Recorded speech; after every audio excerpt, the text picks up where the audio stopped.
Hi, I'm Dale, and what we're going to talk about today is getting your first proof book. So here's the thing about any kind of writing. You end up with what I call word blindness. I remember, years and years and years ago, I was doing an exec coaching qualification and we had to do a dissertation. So it was between 9 and 12 months, the course, depending on when we put our dissertations in. And there was 3 parts to the thing I had to put in. And what I'd done is I'd done the first part, I'd done the second part, and in the middle I'd probably written a couple of paragraphs as just notes to myself, but it all flowed. And I remember sending it off to the tutor saying, can you just have a quick read through this before I submit it? And he came back and said, you haven't answered question 2. And I thought, I have? What do you mean I haven't? And then it dawned on me that I had gone through this thing of word blindness. So I'd missed doing a big chunk of things. So when we've gone through that process of writing books, so we've planned it, we've outlined it, we've written, we've probably printed loads of it on the printer, sat quietly and edited it. You get to a point where you actually can't look at it anymore. And what you do need to do is take a break. Now, the problem with some people, and I call myself some people, is I get it into my head. I've just got to keep going and going and going. And of course that, you have that word blindness, but you get really, really tired of trying to make sense of what you're writing, and you must take a break. So what I've recognized in myself is this force of, I'm going to finish, I'm going to get it done. And it's like, woman, stop. So I make myself stop. So what I did recently, I'm going to tell you a little bit of the story of this book. So this book is called Ignite Your Success. And it's about finding your story or using your story to help you find your reason for being. And then from there, create products and services that really help you to build your brand and your business.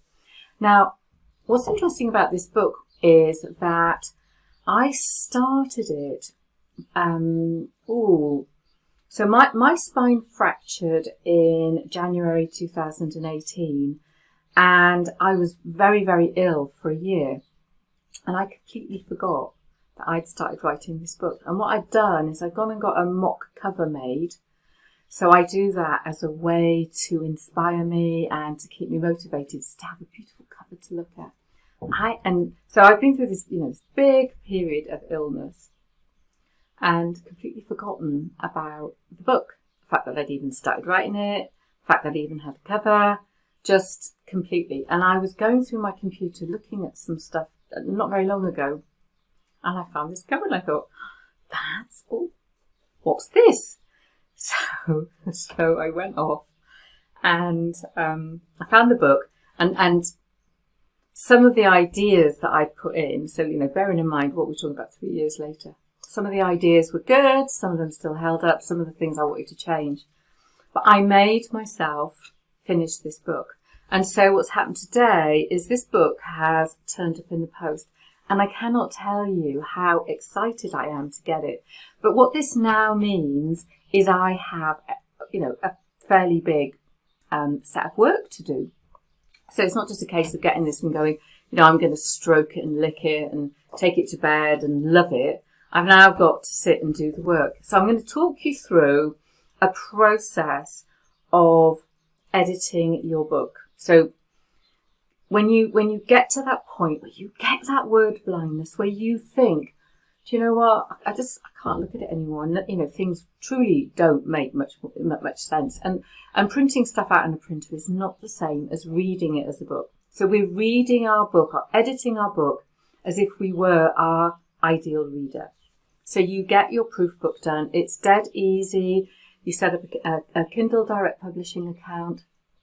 I'll let you have the details of who designed the cover. Fantastic cover designer. And you get your book laid out and upload it onto KDP, as I said, and it takes a very short space of time, and you get your proof book, and the proof book will say not for sale. So what we do next. So after we've salivated over the book and run around and told all your friends that you're very close to being a published author.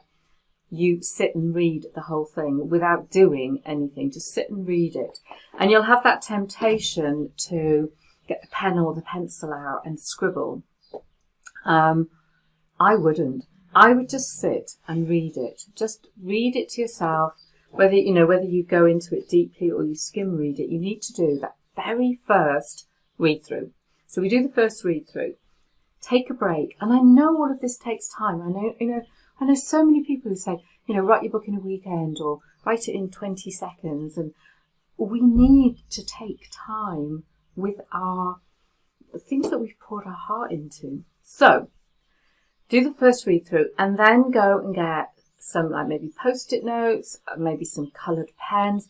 Do not use red, because red for me is always that, oh my God, like you've got a teacher who go, you're really rubbish and strike things out. You do not want to do that. So go and get yourself some lovely, I love coloured gel pens. You can use highlighters, put post-it notes in and all that sort of stuff.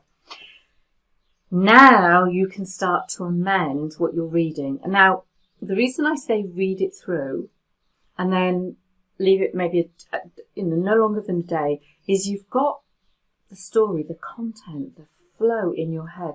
So when you come to start marking it up, you'll go, I'm sure I've read that somewhere before. Haven't I mentioned that? Or I really need to reference that somewhere else. So you've got that entire book journey in your head. You might not have it down to like minute detail, but you have the journey. So that will really, really help you. And using different colours will help you to maybe mark things up in different ways. But I especially like pink and purple. I have no idea why, but I don't highlight, I don't do stuff in green or anything. It's mostly pink and purple. So I will sit then and go through this. And because I like to,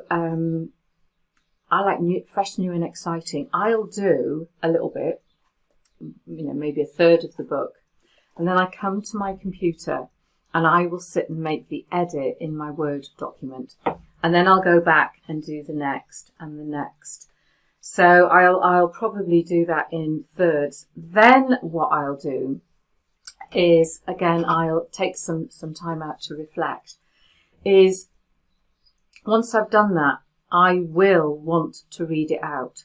So I turn on something like Camtasia or some kind of screen recording device, and I will sit with the book in Word in front of me, and I make it really, really big, and I read it out.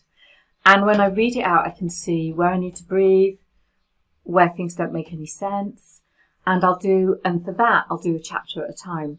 And I do that for my clients as well. So, for example, right now, I'm reading out chapters for my clients, so she can listen to it and see how that book makes her feel, what changes need to be made. And while I'm reading it, I can see where we've repeated words, because again, when you work on a client's book, you get word blindness.